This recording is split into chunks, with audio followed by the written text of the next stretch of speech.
The third threshold of big history is the story of the creation of all the heavier elements. The first stars, which mark the first occurrence of the second threshold, the creation of stars, or stars and galaxies, were made out of hydrogen, helium, and trace amounts of lithium. There were no other elements, so no heavier elements than lithium. Protons had frozen out in the first moments of existence. That's how we had all the hydrogen nuclei. And neutrons had frozen out with them. And the protons and neutrons underwent fusion from minute 1 to minute 20 of history, but at that time the universe was too thin for fusion to continue to bring about the triple alpha process, which we'll talk about later, so the universe was left with just hydrogen, helium, and trace amounts of lithium, nothing heavier. That changed with the birth of the first star, which happened around 200 million years in. At that point, the second threshold, stars, was crossed, and in the belly of that star, the third threshold was concurrently crossed. The third threshold of big history is the story of the atoms, the atom types, the elements that make up you and I, the planet we live on, the things we eat, drink, and breathe. Some of that, specifically some of the hydrogen, helium, and trace amounts of the lithium, vanishingly small amounts of the lithium, I should say, come from the early universe. But the rest of it was built up across time, much of it in the belly of stars and in the deaths of stars, a surprising amount through the collisions of neutron stars, and perhaps to some extent in the accretion disks around black holes, so all of those will need to be included in our picture as well. But first, we gotta take a look at stars. So stars take the original hydrogen and helium and build it up to heavier and heavier elements. And then they explode and create much more elements. Any star will start with mostly hydrogen and helium, and depending on the size and exact original composition of the star, you'll get anything from more helium being created from the hydrogen, and then it will stop, or it will climb up and up to the explosions of stars, which will take us all the way up to uranium with 92 protons in the nucleus of one of their atoms. It takes a couple of steps to get there, so let's jump first into the story of stars, from the smallest to the biggest, and correspondingly from producing the least amount of heavier elements to producing the most. Through this process, we're going to get a basic sense of why the distribution of elements in our cosmos looks the way that it does, and we're also coming to understand something key to the next threshold in big history, threshold 4, planets, which is how the material that would soon begin forming planets around newly formed stars initially came to be, and has been coming to be ever since. The moment a star starts fusing elements, it's making heavier elements from lighter ones. That's what fusion is. And stars are doing this by virtue of being stars, or more accurately, stars are stars by virtue of the fact that they do this building up of elements, because without fusing nuclei, stars aren't alive. When they fuse nuclei together to make bigger nuclei, they release energy. That presses up against the plasma cloud that surrounds the core of a star and holds up the star's outer layers from collapsing inward gravitationally. But if not for fusion, a star would just be an inert gas ball. It would be a brown dwarf, or perhaps a gas planet if it's lucky enough to be orbiting a star. But the moment fusion is over, the star is over. So for the entirety of a star's life, it's involved in the process of threshold 3, making heavier elements. The smallest of stars, less than half the size of the sun, can only ever burn hydrogen into helium, and they die and they become helium white dwarfs. The larger a star gets, in general, the greater the capacity for gravitational collapse, and so higher energies can be reached and heavier elements can be fused, as we'll go step by step through. Nonetheless, every star, big and small, spends the overwhelming majority of its life just fusing hydrogen into helium. In smaller stars 1.3 the size of our sun and smaller, the main way to get this done is through the proton-proton chain reaction. While in larger stars, it's done through the carbon-nitrogen-oxygen, or CNO, cycle. First, let's dig into the proton-proton chain, where hydrogen is continually turned into helium in 3 different ways: proton-proton chain 1, proton-proton chain 2, and proton-proton chain 3. Depending on the size of the star, really depending on the density and temperature of the star, which depends on mass and composition, but mass is a decent rough estimate much of the time. So, depending on the size of the star will follow these 3 different proton-proton chain reactions at different rates. The first proton-proton chain reaction is most common in the smallest of these stars, but the bigger a star gets, up to 1.3 times the size of the sun, the more predominant the second and then third proton-proton chains becomes. In the sun, to take a local example, proton-proton chain 1 is overwhelmingly predominant. Proton-proton chain 2 is producing, I think, 15% of the energy or thereabouts, and proton-proton chain 3 is producing a vanishingly small amount of energy. The first path is you take two hydrogen nuclei, or two protons, and they collide and they fuse. They emit, among other things, a positron, so that takes away a positive charge, so you're left with a proton and a neutron, so you have a heavy hydrogen atom, a deuterium atom, that collides with another hydrogen nucleus or lone proton. That fuses to have two protons and one neutron, a helium-3 atom. And meanwhile, you also have that same process happening with other protons. So another helium-3 atom will come and collide with this first helium-3 atom. They're going to combine, but two protons are going to be emitted, and you're going to be left with a helium-4 atom and two lone protons.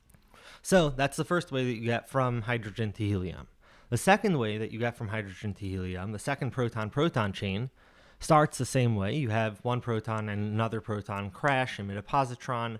You have a deuterium atom that fuses with a proton. You have a helium-3, but now the helium-3 collides with the helium-4. And the helium-4 would have come from either the helium-4 of the universe or helium-4 created from proton-proton chain 1. With the collision of helium-4 and helium-3, you have 4 protons together and 3 neutrons, so you are left with a beryllium-7 atom. That's unstable at the case to lithium-7, which meets a proton, and the end product of that collision are 2 helium nuclei. And the third proton-proton chain starts off the same way. You have 2 protons colliding, deuterium with another proton, helium-3, helium-3 with helium-4. Like the second proton-proton chain, now you have beryllium-7. Beryllium-7, however, now meets a proton, and you have boron-8. Boron-8 decays to beryllium-8, and beryllium-8 decays to 2 helium nuclei. Again, you're taking hydrogen and you're making it helium. And while this is the way the sun makes hydrogen into helium, primarily through the first way, there's another way for stars more than 1.3 times the size of the sun. And it's, interestingly enough, mostly the story of carbon, nitrogen, and oxygen rather than the story of hydrogen and helium. But nonetheless, it's their main method of producing energy from fusion to hold up its outer layer and sending energy streaming into nearby space if there are any planets to make use of it. And the way it does this is by having protons use a heavier nucleus, specifically the carbon, to climb to nitrogen and oxygen using these lone protons, and then the king to leave behind the initial carbon nucleus and a helium nucleus. There are a number of avenues of doing this, but we'll take a look at just the most common of these processes, CNO cycle 1, just to get a better sense of exactly how it works. We start with this carbon-12, fusion with a hydrogen nucleus, emission of a photon. Now we're at nitrogen-13, emission of a positron, and a neutrino, and we're left with carbon-13. And I'm going to stop with saying the emissions at this point. Carbon-13 with a proton, nitrogen-14, add a proton, oxygen-15, decay, nitrogen-15, add a proton, break up into carbon-12 and helium-4. You'll notice that the net effect of what's happening here is that you're adding 4 protons, one proton, one proton, one proton, and one proton, and you're leaving with the original carbon-12 atom along with some spare photons and neutrinos and the helium atom. So you've gone from hydrogen to helium. But creating helium isn't that major a deal. We already have plenty of helium from before these stars, from minutes after the Big Bang. But once enough helium is fused, we can start leveling up. With the helium fused in the center, no more fusion could occur. And with no fusion, the core starts to feel the weight of the rest of the star pressing in and contracts, and it heats. And if it's big enough, it's going to be able to enter the next stage of fusion and fuse these helium nuclei together. But if not, it's going to die and remain there, a white dwarf. For stars large enough, the helium itself begins to fuse. The layer immediately outside the helium core is filled with hydrogen, and that's fusing into helium. And helium in the core is fusing itself into carbon.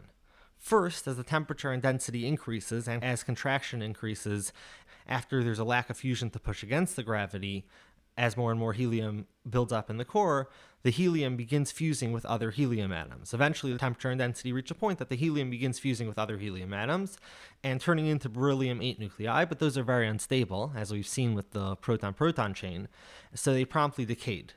But the density continued to increase until once this process happened and the beryllium-8 is created, before the beryllium-8 nucleus could decay, it's struck by another helium-4 and becomes a stable carbon-12 atom. So it goes in what's officially dubbed the triple alpha process. So named because a helium nucleus is also called an alpha particle from back in the day when they were just naming radiation and they didn't know it was a helium nucleus, but they knew it was a pretty powerful form of radiation. As the core turns from helium to carbon, and the layer beyond the core is now helium with hydrogen beyond that, and carbon grows more and more abundant, once again increasing the amount of mass in the center, that, because it's not fusing, isn't contributing to pushing up against the gravitational Goliath that's bearing down on it. And if the star's not big enough, at this point, below 8 times the sun size, it's going to form a bigger and bigger carbon core and then die, sending off its outer layers in a planetary nebula induced by flashes of helium burning. And that's when mass amounts of helium fuse at once to form carbon, and that produces mass amounts of energy that sends off stellar winds that project the outer layers of stars into the surrounding region. And left behind is a dead carbon white dwarf. If a star is large enough, at minimum 8 times the sun's size, as well as dense and hot enough, it's going to begin burning the carbon core. What happens then is the carbon will fuse with itself, and it will build up a collection of oxygen, neon, sodium, and magnesium, and we're going to go through exactly what's happening there. We're dealing with carbon-12 atoms that are combining with each other. They're fusing with each other.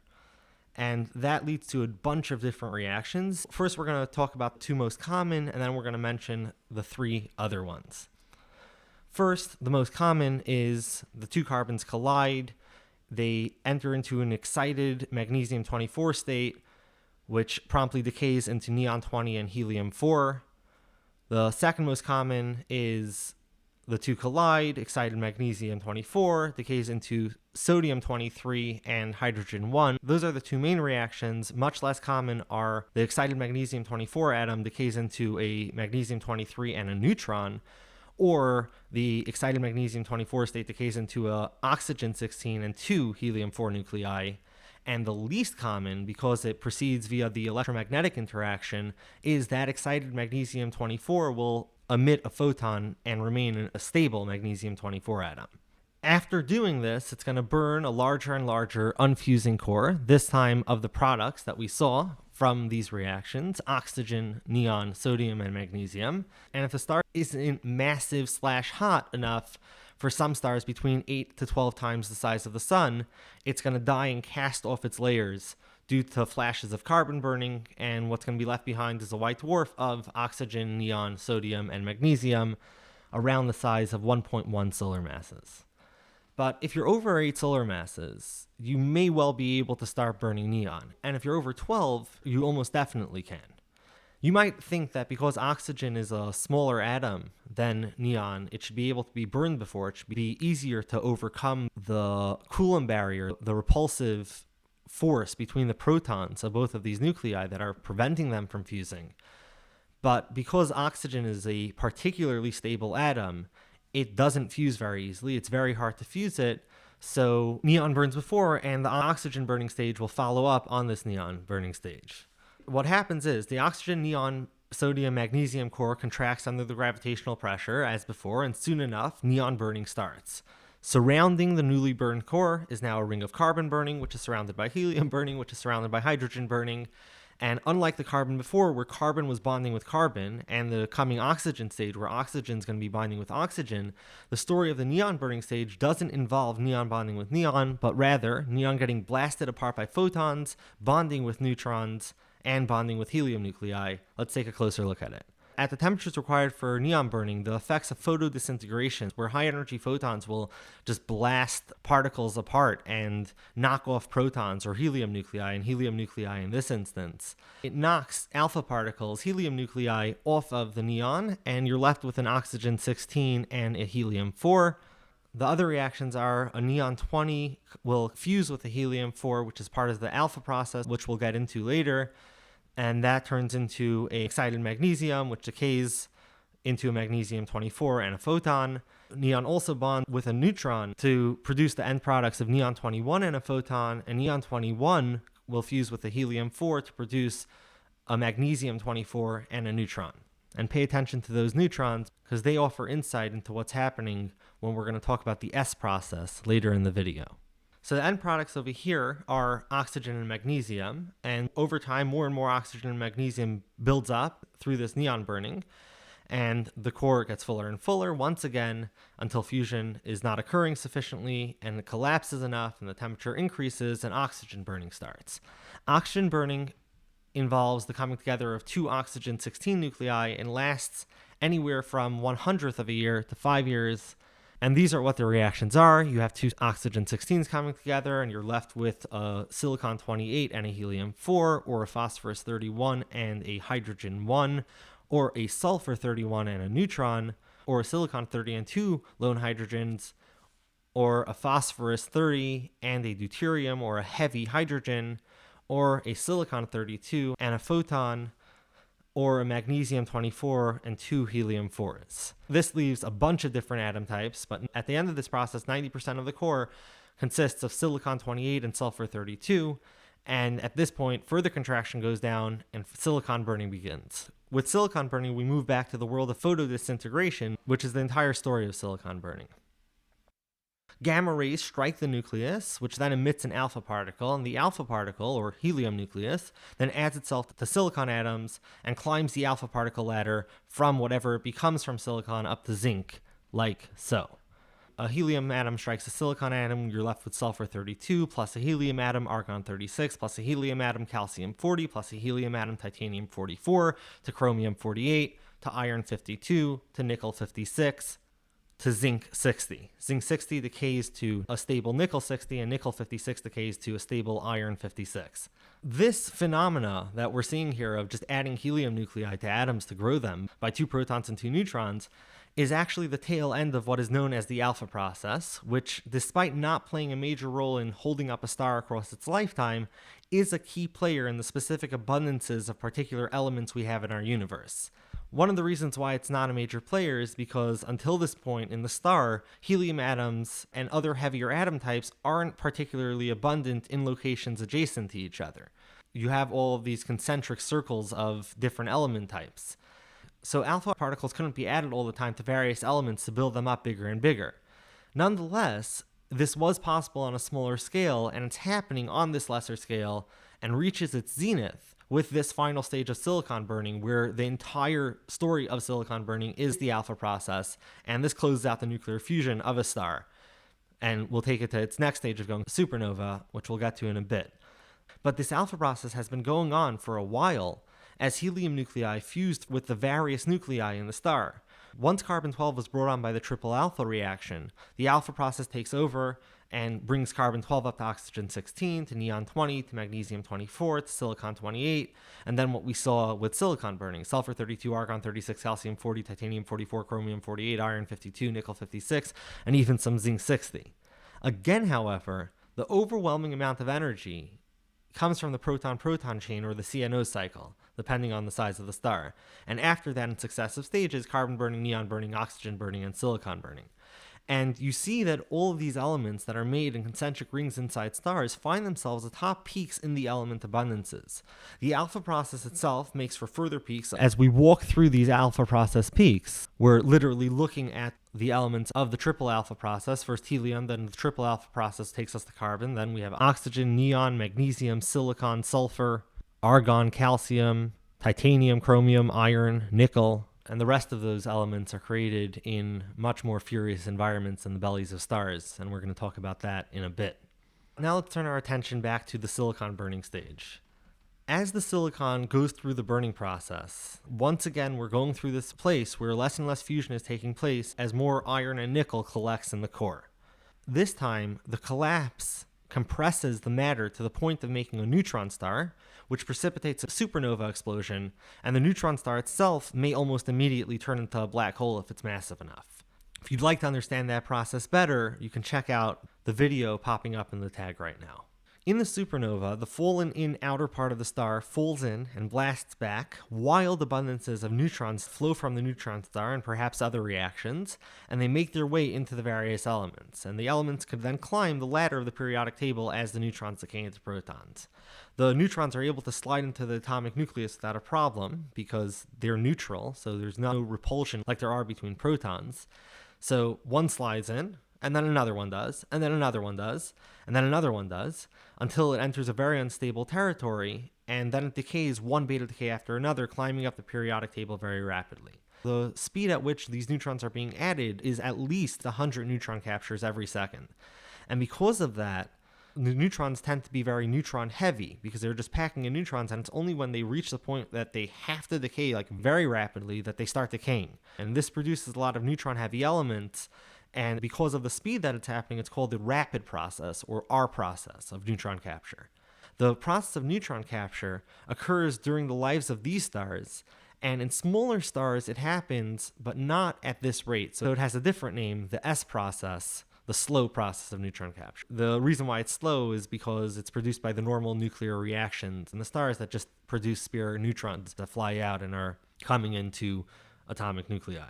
When neutrons are added slowly, the subsequent decay and final product is going to be different than when they're added rapidly in supernovae. When you slowly add neutrons, once every couple of decades, once every 10 to 100 years, in our case, what happens is that if the new isotope with the extra neutron is stable, it's going to go on its merry way as it is, because why not? It's stable. But if it's unstable, it's going to be able to undergo beta decay to become whatever the next atom type higher up in the proton count on the periodic table happens to be. The time period between neutron captures is long enough that the decays can occur, so the decays do occur, so atoms created through the S process hug the top of the nuclear stability curve, where the atoms are neutron light, relatively speaking. The S process can only produce elements up to bismuth, while the R process can go up to uranium. The reason the S process can only go up to bismuth is because bismuth-209 ends up back again at bismuth over and over again, no matter how many neutrons you add. What happens is bismuth-209 captures a neutron, and it becomes bismuth-210. It decays to polonium-210. Polonium-210 decays to a lead-206 and a helium-4. That lead-206 then picks up 3 neutrons to become a lead-209, and the lead-209 decays into a bismuth-209. We're back at bismuth. With the slow adding of neutrons, it can't get over this hump, so this cycle just continues, and the S process in normal stars maxes out at bismuth. These two processes of neutron capture both take place in stars. The S process throughout a star's life, and the R process in the death of larger stars. And since 2017, it's been demonstrated that heavier elements are created in neutron star collisions as well through the R process. When neutron stars collide, their many free neutrons spew out and feed some of the elements that are there. We don't yet know the details of this process, so I'm going to limit myself to just saying a couple of facts that I think are very important. One, the outer layer of a neutron star is made up of actual elements, not neutrons. Second, while the inside of a neutron star has a lot of loose neutrons, there remain atomic nuclei as well. Two, when the neutron stars collide, debris is flung off. Also, after the neutron stars collide, an accretion disk of matter might form around it, and some of that matter might be flung into space shortly after as well. These two means are likely to be the way neutron star collisions can get their matter out into the cosmos. The initial fling out when they collide, and shortly after, the escape of some of the accretion disk that's around it. Given the amount of available neutrons, we're looking at an R process event where neutrons are swarming into atoms, which then undergo numerous beta decays until landing in a stable place. And this neutron star collision aspect increasingly seems like it's more and more important and more relevant of a story in the creation of heavier elements. In fact, it now seems that a majority of certain heavier elements, such as platinum, are made through neutron star collision rather than in supernovae. But when two neutron stars collide, there's another possibility. The two colliding neutron stars can merge to create a black hole instead of a larger neutron star, and when this happens, an accretion disk of gas and matter is often born with it, and in the accretion disk around this black hole, circumstances can arise that give rise to heavier element production. For the time being, however, this is all theoretical. The key to getting our minds around heavy element production in such a space is figuring out how many loose neutrons are being produced in the accretion disk. And the answer to that largely depends on the mass of the disk. If the disk is smaller than 1/100th the mass of the Sun, not enough protons will capture electrons to produce neutrons and get this element building going. But from 1/100th to 1/10th the mass of the Sun, we're in a sweet spot, we're in that Goldilocks zone. Plenty of protons capturing electrons and becoming neutrons, thereby availing neutrons to bump up the elements through the R process. Beyond 1/10th the size, the mass of the Sun, neutrons start converting to protons too regularly for the mass production of heavier elements. In that sweet spot, however, around black holes, it's hypothesized that element creation is going down. So that was a general sense of Threshold 3, the making of heavier element. Like the video if you made it this far, and subscribe if big history's for you.